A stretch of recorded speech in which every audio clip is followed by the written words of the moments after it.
I work with a lot of CEOs, business owners who are frustrated because they're not really achieving their results. And, they spend a lot of time on a strategy, but the reality is strategy isn't successful for a variety of reasons. I work with organizations and individuals in crafting strategy, in then helping the leadership team determine what do we need to do to implement this strategy, including how we need to relate differently, what we need to do in terms of our process structures and systems within the organization.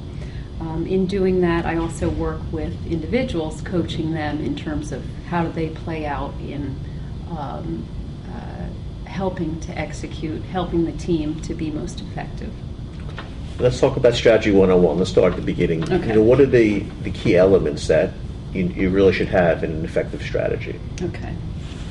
I'm going to keep it simple. Okay. And I will probably use different words than the multitude of books that are out there on strategy. I'm going to keep it and focus it in a way that people can think about it from the organizational standpoint, the team standpoint, or the individual standpoint. What's my individual strategy? Okay. So the first thing I like to focus on is purpose. What's my reason for being? What am I here for?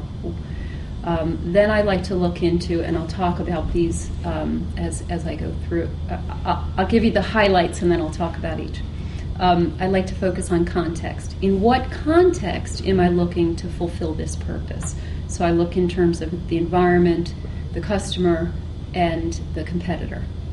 Then I like to look at what's my desired future, where do I want to be, and what's my current reality? Where am I currently? So in current reality, I may be looking at, if I'm an organization, certain metrics, how have we achieved our financial, our customer, our quality metrics. If I'm an individual, I may look at my strengths and weaknesses, how effectively am I currently doing what I want to do. My desired future is where do I want to be, what do I want to achieve, and I typically stretch that out much longer than the strategy would be. I typically want people to get a sense of a 10 or a 15-year stretch. Interesting. Thank you. I have a daughter who's about to graduate next week from Drexel actually has a degree in chemical engineering. I'm so proud of her. She's 3.8. There's a lot of young women, if you think about it, they're just embarking on their journey. And as an older and wiser female, hopefully, I want to be able to set her up for success. And several times she says to me, I'm not going to be like you, Mom. That's a whole other story. But there is some generational stuff in that, right? But what advice would you give to that young, high-performing, successful college grad, looking at from what you know and you've experienced? What advice would you give to her? I think a lot of women, often I hear this from other people as well, tend to think if we work really hard, we'll get sort of the accolades and opportunities down the road. And I think it's important for not only to work hard and excel, but for people to sort of know that you are, and also to understand sort of the politics you were talking about, the politics of the organization. Who are the power brokers? Who are the people who make decisions about opportunities and looking for the opportunities to get exposure to some of those folks?